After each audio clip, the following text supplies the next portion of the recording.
What if I told you the person who saves your life might be someone you walk past every single day without even seeing them? This is the true story of a man who lost everything in one night and the janitor who became his miracle. That's when he heard footsteps in the hallway.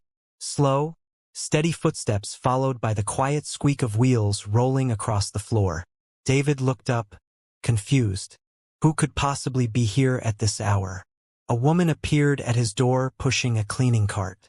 She wore a simple gray uniform, her dark hair pulled back in a ponytail. She looked to be in her mid-30s with kind eyes that widened in surprise when she saw him sitting there in the dark, surrounded by flashing red screens. "Oh, I'm so sorry, sir," she said softly, her voice carrying a gentle accent. "I didn't know anyone was still here. I can come back later." David let out a bitter laugh. "Don't worry about it. You're not interrupting anything except me watching my life fall apart." The woman hesitated at the doorway. She looked at him, then at the screens behind him, her expression changing from surprise to concern. "Are you okay?" she asked. "Okay." David shook his head. "My company just got destroyed. Everything I've built for 12 years is gone. So no, I'm not okay." Most people would have apologized and left. But this woman didn't. Instead, she took a small step forward, her eyes studying the screens more carefully. "That looks like a cyber attack," she said quietly. "Pretty serious one." David turned to look at her, genuinely shocked. "What did you say?" "The patterns on your screen," she continued, pointing. "That's not a random crash. Someone's inside your system, stealing and deleting as they go." "How do you know that?" David asked, standing up now, fully focused on her. She met his eyes with a calm, steady gaze. "Because I used to do this kind of work before life took me in a different direction." David stared at this woman in a cleaning uniform who was telling him things his own expensive security team couldn't figure out. It seemed impossible, crazy even. But there was something in her voice, a quiet confidence that made him want to believe her. "What's your name?" he asked. "Maria," she replied. "Maria Santos." He looked at her for a long moment. His engineers were gone. His experts had failed. His company was dying and he had nothing left to lose. Sometimes, my friends, desperation makes us willing to trust the most unlikely people. "Can you help me?" he asked, his voice barely above a whisper. Maria set down her cleaning supplies and walked into his office. "I can try," she said simply, "but I'll need access to your systems." David stepped aside and gestured to his computer. "It's all yours." As Maria sat down at his desk and her fingers touched the keyboard, something shifted in that office. Neither of them knew it yet, but this moment, this impossible meeting between a desperate CEO and a janitor with a hidden past, was about to change both of their lives forever. But hold on, what drove Maria to hide her genius behind a mop? The answer will break your heart and inspire you. Keep watching on StorySphere. Because sometimes the people who can save us aren't the ones we expect. They're the ones we've been overlooking all along. Let me tell you something about Maria Santos that David didn't know yet. 5 years ago, she was one of the best cybersecurity specialists in the country. She worked for a major firm in California, protecting banks and corporations from hackers. She was brilliant, respected, and on her way to the top. But then her husband got sick, cancer, aggressive, and cruel. Maria left everything behind to take care of him, moving back to Chicago where her family could help. She spent 2 years watching the man she loved fade away, holding his hand through chemotherapy, sleeping in hospital chairs, praying for miracles that never came. When he passed, Maria was left with mountains of medical debt and a resume that looked like it had a giant gap in it. The tech world moves fast. 2 years away might as well be 20. Companies wanted someone current, someone without baggage. So Maria took whatever work she could find. Cleaning offices at night, invisible work for invisible people. But here's what those companies didn't understand. Just because Maria was pushing a mop didn't mean her mind had forgotten how to code. Every night as she cleaned those empty offices, she noticed things, security flaws, weak passwords written on sticky notes, computers left unlocked. She saw all the mistakes that could destroy a company. And she said nothing because nobody asked her opinion. Nobody saw her at all until tonight, until David Mitchell, desperate and alone, actually looked at her and listened. Now, Maria sat at his computer, her fingers flying across the keyboard like she'd never stopped doing this work. David watched in amazement as lines of code filled the screen as she navigated through his system with absolute confidence. "Your backup servers," she said without looking up. "Are they connected to your main network?" "No," David answered. "They're completely separate." "Why?" For the first time since the attack started, Maria smiled. "That's your miracle right there. Whoever attacked you didn't touch your backups. That means we can rebuild." Hope flickered in David's chest, a feeling he thought was gone forever. "Are you serious? We can actually fix this." "We can try," Maria said. "But I need complete access, no restrictions, and I need you to trust me." David pulled out his master access card, the one that opened every door and every system in the building. He handed it to her without hesitation. "You've got it. Don't make me regret this." She glanced up at him, and for a brief moment he saw something flash in her eyes. Not arrogance, something stronger. Determination. "I won't," she promised. "But when this works, remember who helped you tonight." "I will," David said. And he meant it. Together, they took the elevator down to the basement to the server room that David called the heart of Horizon Tech. The air was cold down there, filled with the hum of machines and blinking lights. Maria walked between the tall racks of equipment like a surgeon examining a patient. "We're going to bring it back to life," she said. "But I need time, maybe 6 hours, and I need you to trust me completely." "Done," David replied. For once in his life, he wasn't the one in control, and somehow that felt okay. As Maria worked, David watched her. She was focused, tireless, completely absorbed in what she was doing. Every keystroke was deliberate. Every command purposeful. Hours passed. They drank cold coffee. They barely spoke. But there was something comforting about not being alone, about having someone fighting beside him when everything seemed lost. Around 3 o'clock in the morning, something changed. The red alerts on the monitors started to disappear. One by one, systems began coming back online. Files that had been deleted were reappearing. The chaos was turning into order. "Wait!" David breathed, afraid to believe it. "Is this really happening?" Maria leaned back in her chair, exhaustion and satisfaction mixing on her face. "Your company is breathing again, Mr. Mitchell. It just needed someone who refused to give up on it." David felt tears sting his eyes. He didn't cry. He never cried. But in that moment, relief washed over him so powerfully that he couldn't help it. "How do I thank you?" he asked, his voice shaking. "You don't," Maria said softly. "You just remember this feeling. And maybe you fix what's broken outside the computers, too." As dawn began to creep through the small basement windows, the system flashed a final message. "Restoration complete." David stared at those words in silence. His company was saved. The deal could still happen. Everything he'd worked for was still possible. But somehow that wasn't what mattered most anymore. He turned to Maria, this woman who had appeared out of nowhere when he needed help most desperately. "No," he said. "We are. We're alive again together." When his employees started arriving that morning, they found something strange. Their CEO was sitting in the basement server room with a woman in a cleaning uniform. Both of them drinking coffee and smiling like old friends, surrounded by glowing screens showing a system that had miraculously come back from the dead. They didn't know that this woman had just saved the entire company. They didn't know that she'd changed their boss's life forever. They just saw a janitor and wondered why she was there. But David saw her, really saw her, and he was about to make sure everyone else did too. Because sometimes, my friends, the most extraordinary people, are the ones we walk past every single day without noticing. And it takes almost losing everything to finally open our eyes.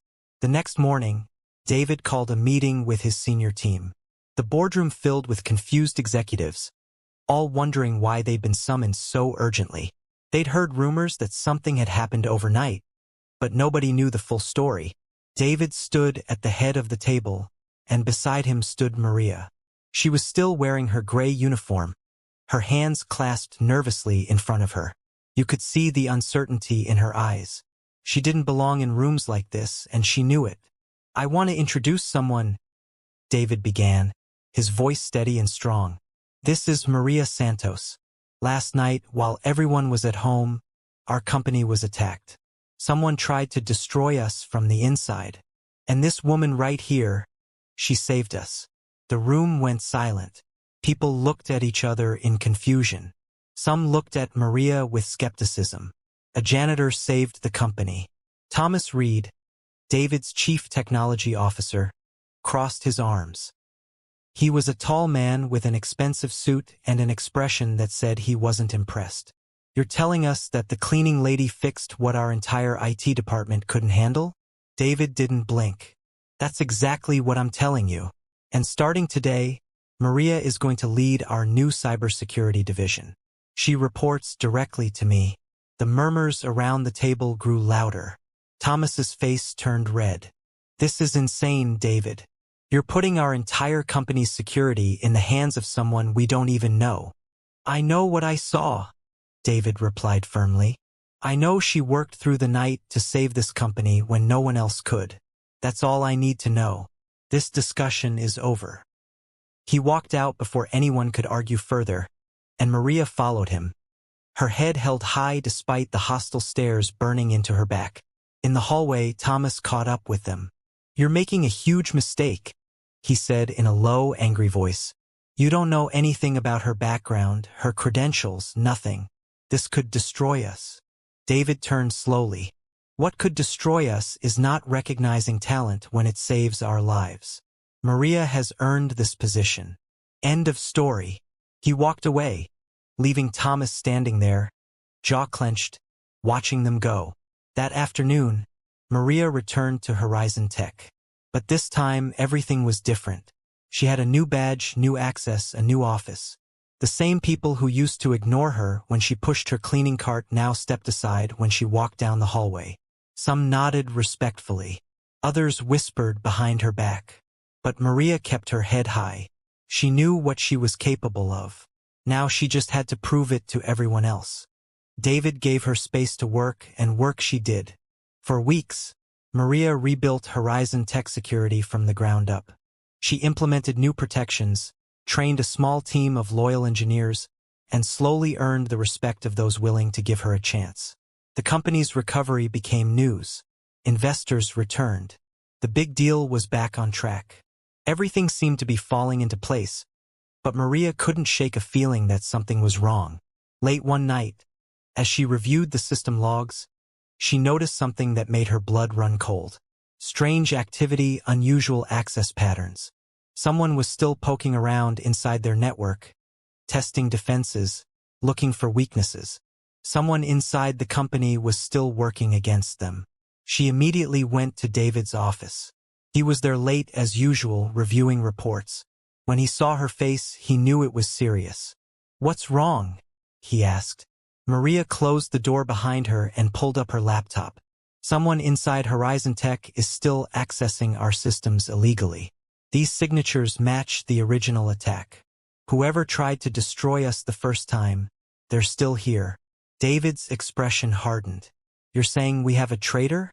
"I can't prove it yet," Maria admitted. "But yes, and whoever it is, they know our systems too well." For the next several days, Maria worked in secret, tracing every suspicious login, every strange data transfer. She set up monitoring systems that tracked activity without alerting the person behind it. She barely slept, barely ate, driven by the need to protect the company and the man who had believed in her. And then finally, she found it. A pattern in the access logs. Late-night login from an administrative account. Deleted files. Encrypted messages sent to external servers. When she cross-referenced the timestamps and user credentials, one name appeared again and again. Thomas Reed, the man who had questioned her from the beginning, the man who seemed so angry about her promotion. He was the one who had opened the door for the original attack. He was the enemy within. Maria sat back in her chair, her heart pounding. She'd suspected Thomas didn't like her. But this was betrayal on a level she hadn't imagined. She gathered all the evidence onto a secure drive and walked straight to David's office. It was late evening. Most people had gone home. The office was quiet, just the hum of computers and the distant sound of traffic outside. "David," she said, her voice tense, "we need to talk now." He looked up from his work, saw her expression, and immediately gave her his full attention. "What did you find?" She plugged the drive into his computer. The screen filled with logs, timestamps, access records. "Thomas has been using his credentials to access restricted data. He did it the night of the attack, and he's been doing it ever since. He's the one who let them in. He's the one who tried to destroy us." David stared at the evidence in complete silence. His face went pale. "Thomas, I've worked with him for 8 years. He helped me build this company." "I'm sorry," Maria said softly, "but the evidence is clear. He's been working against you." David stood up and walked to the window, his hands shaking. "If this gets out, we'll lose everything we just recovered. The board will panic. Investors will run." Maria nodded. "Then we don't let it get out yet. We let him think he's still safe. Give me a few more days to find out who he's working for." David turned to look at her, and in that moment, she saw both trust and fear in his eyes. "This is dangerous, Maria. If he finds out you're investigating him." She smiled faintly. "Taking risks is what got me here in the first place. You trusted me once. Trust me again." He took a deep breath and nodded. "Okay, but please be careful." What neither of them knew was that Thomas Reed had already noticed someone was watching him, and he was preparing to do whatever it took to protect himself. The game had changed. The danger was no longer just about computer systems. It was personal now, and someone was going to get hurt before this was over. Over the next few days, Maria played the most dangerous game of her life. She set up fake databases filled with valuable-looking information, then watched to see if Thomas would take the bait. She monitored his every move, careful not to let him know he was being watched. She barely left the office. Dark circles formed under her eyes. David would bring her coffee and food, worried about her, but she waved him off. "I'm fine," she'd say. "We're close. I can feel it." Then one night, as she was preparing to leave, her phone buzzed with a message from an unknown number. She looked at the screen and felt her heart skip a beat. "Stop digging or you'll regret it." Someone knew. Someone was threatening her. Maria forwarded the message to David immediately. Within seconds, her phone rang. His voice was sharp with concern. "Where are you? Are you safe?" "I'm still at the office," she said, trying to sound calmer than she felt. "But this proves we're getting close. They're scared. They're threatening you, Maria. We should call the police." "Not yet," she said firmly. "If we bring in the authorities now, whoever's behind this will disappear. We need to catch them in the act." The next morning, Maria arrived at work early. As she walked through the parking garage, something caught her eye. A small black device attached under her car. She crouched down to look at it, and her stomach dropped. A GPS tracker. Someone had been following her movements. They knew where she lived, where she went, everything. She carefully removed it and brought it straight to David's office. When he saw it, his face went white. "This has gone too far. These people know where you live, which means they're desperate," Maria replied. "Let's use that." That evening, they set a trap. Maria stayed late at her desk, pretending to work on a file filled with fake financial data. David waited in his darkened office, watching through the glass walls. The tension was almost unbearable. At 11:30 p.m., the security cameras flickered and went dark for just a moment. Someone had disabled them. Then Thomas Reed walked into Maria's office trying to look casual, but she could see the tension in his shoulders. "Maria," he said, his voice too friendly. "Still working late? You're going to burn yourself out." "Just finishing up," she replied, not turning around. "What brings you here?" "Oh, just forgot something in my office. Saw your light on." He moved closer, his eyes fixed on her computer screen. "You've really made quite the impression around here. David's new favorite." I'm just doing my job, Maria said calmly. Your job, Thomas repeated, and now his voice had an edge to it. Interesting how your job seems to involve investigating people who were here long before you.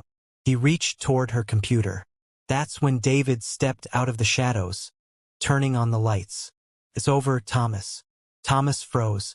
His eyes darted between them, and Maria could see him calculating, trying to figure out how much they knew. You think you understand what's happening here? Thomas said, his voice turning bitter. You have no idea. Horizon Tech made deals years ago with people who don't care what burns as long as they make money. I'm not the villain here. I'm just the one who got caught. You're working for Titan Systems, Maria said quietly, watching his reaction. They paid you to destroy us from the inside so they could buy us for cheap. Thomas's silence told them everything. Why? David asked, and you could hear the pain in his voice. I trusted you. We built this company together. Thomas laughed, but it was an empty, hollow sound. You built this company, David. I was just your employee. You got rich while I got a salary. Titan offered me $2 million and a vice president position. What would you have done? I would have had integrity, David said quietly. Integrity doesn't pay medical bills, Thomas shot back. It doesn't send kids to college. You can afford principles, David. Couldn't. Maria felt a flicker of sympathy despite everything. She understood financial desperation better than anyone. But understanding wasn't the same as excusing. Security is on their way, David said. You can explain all of this to them. Thomas's face changed. For a moment he looked panicked.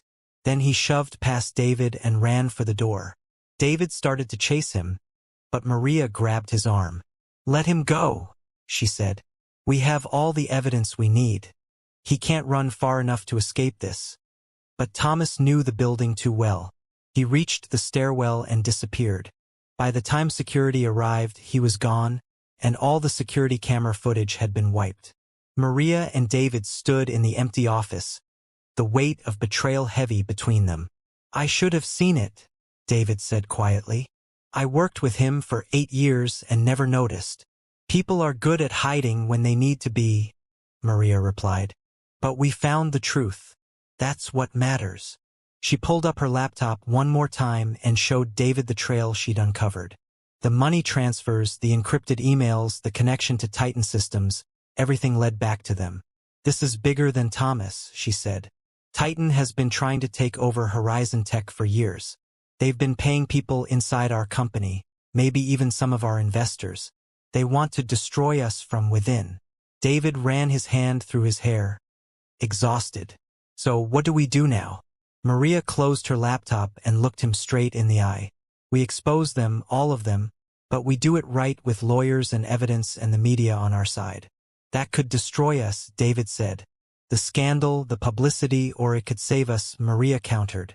The truth always does eventually. Outside, the Chicago skyline sparkled in the darkness. Somewhere out there, Thomas Reed was running. Somewhere, the people at Titan Systems thought they'd won. But in this office, 2 people who had found each other at the worst possible moment were about to prove them all wrong. But what if exposing the truth cost them everything they fought for? The climax on Storysphere will leave you breathless. Because sometimes, my friends, the truth isn't just about exposing the bad guys. It's about showing the world what you're really made of when everything is on the line. The next 2 weeks were the hardest of David's life. Harder even than the night of the attack. Maria had gathered every piece of evidence they had and gave it to David's lawyers. Together, they built a case not just against Thomas Reed, but against Titan Systems for corporate espionage and attempted hostile takeover. David had to make a choice. He could keep everything quiet, protect Horizon Tech's reputation, and hope nobody ever found out about the betrayal, or he could go public with the truth and risk everything. Maria sat with him the night before they had to decide. Whatever you choose, she said softly. I'm with you, but I'll tell you what I believe. The truth might hurt for a while, but lies hurt forever. David looked at this woman who had walked into his life by accident, who had saved his company, who had become the most important person in his world. You're right, he said. We tell the truth. The next morning, they called a press conference. The boardroom filled with reporters, cameras, flashing lights. David stood at the podium with Maria beside him, and he told the entire story. The attack, the betrayal, Thomas Reed's involvement. Titan Systems' conspiracy to destroy them. The media exploded. Headlines everywhere. But something unexpected happened. Instead of running away, customers and investors rallied around Horizon Tech. People admired the courage it took to expose corruption. They respected David's honesty. They were inspired by Maria's story, a janitor who became a cybersecurity expert and saved $1 billion company. Within days, Thomas Reed was arrested trying to board a flight to Mexico. He confessed to everything, giving authorities enough evidence to launch a federal investigation into Titan Systems. Their executives were brought down one by one. Horizon Tech didn't just survive, it thrived. The company's value doubled. New clients came flooding in. David's big deal went through bigger than ever.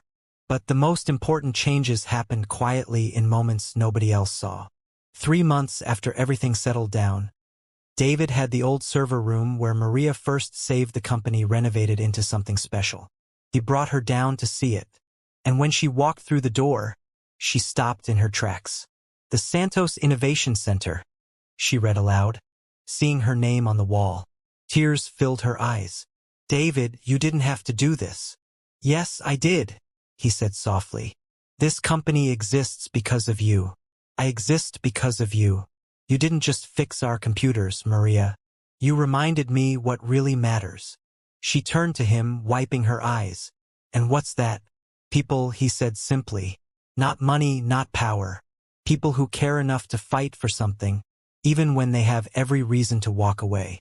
He reached into his pocket and pulled out a small box. Maria's breath caught in her throat.